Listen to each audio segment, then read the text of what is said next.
Hi అండి, అందరూ ఎలా ఉన్నారు? నేను ఇవాళ మీకు ఒకటి ఫార్ములా చెప్తాను.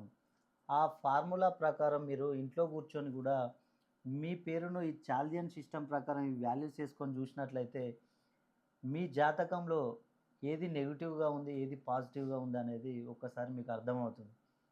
ఇక్కడ గనుక మనం చూసినట్లయితే ఎగ్జాంపుల్‌గా సంధ్యారాణి ఈ పేరుని గనుక మనం తీసుకున్నట్టయితే చాల్దియన్ సిస్టమ్ ప్రకారం దీని వాల్యూస్ ఎస్ అంటే 3, ఏ అంటే 1, ఎన్ అంటే 5, డి అంటే 4, హెచ్ అంటే 5, వై అంటే 1, ఏ అంటే 1, ఆర్ అంటే 2, ఏ అంటే 1, ఎన్ అంటే 5, ఐ అంటే 1.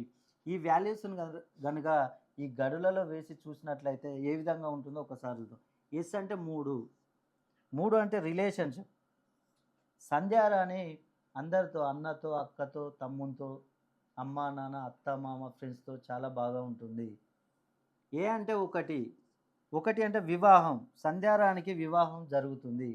అదేవిధంగా ఎన్ అంటే 5, 5 అంటే సొంత గృహం. సొంత గృహం కట్టుకునే అవకాశాలు చాలా ఎక్కువగా ఉన్నాయి సంధ్యారానికి.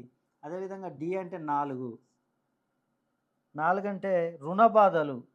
రుణ బాధలు తక్కువగా ఉండే అవకాశం ఉంది. 50% ఉండే అవకాశం ఉంది. అదేవిధంగా 6 అంటే 2, 2 అంటే సంతానం.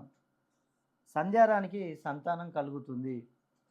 ఇప్పుడు గనుక మనం ఈ గడిలను గనుక చూసుకున్నట్లయితే 1, 2, 3, 4, 5 ఇవి నిండినవి కాబట్టి పాజిటివ్‌గా ఉండేవి. నిండనివి గనుక చూసుకున్నట్లయితే 6, 6 అంటే చదువు. చదువు విషయంలో సంధ్యారానికి తక్కువగా అవకాశాలున్నాయి. 7 వ్యాపారం.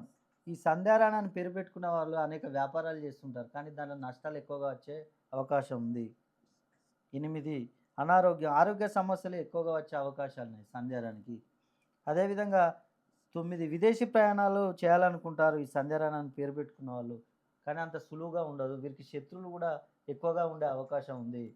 మీరు గనుక సంధ్యారాణి అని పేరు పెట్టుకొని మీకు గనుక ఈ సమస్యలు ఉన్నట్లయితే ఒక్కసారి నన్ను సంప్రదించండి. అదేవిధంగా మనకు 1, 2, 3 అని ఇలా సీరియల్‌గా వచ్చిందంటే మనకు వివాహం, సంతానం రిలేషన్‌షిప్‌లో సంధ్యారానికి చాలా బాగుంటుంది. కానీ రుణ బాధల విషయానికొచ్చేసరికే కొన్ని కష్టాలు మొదలవుతాయి.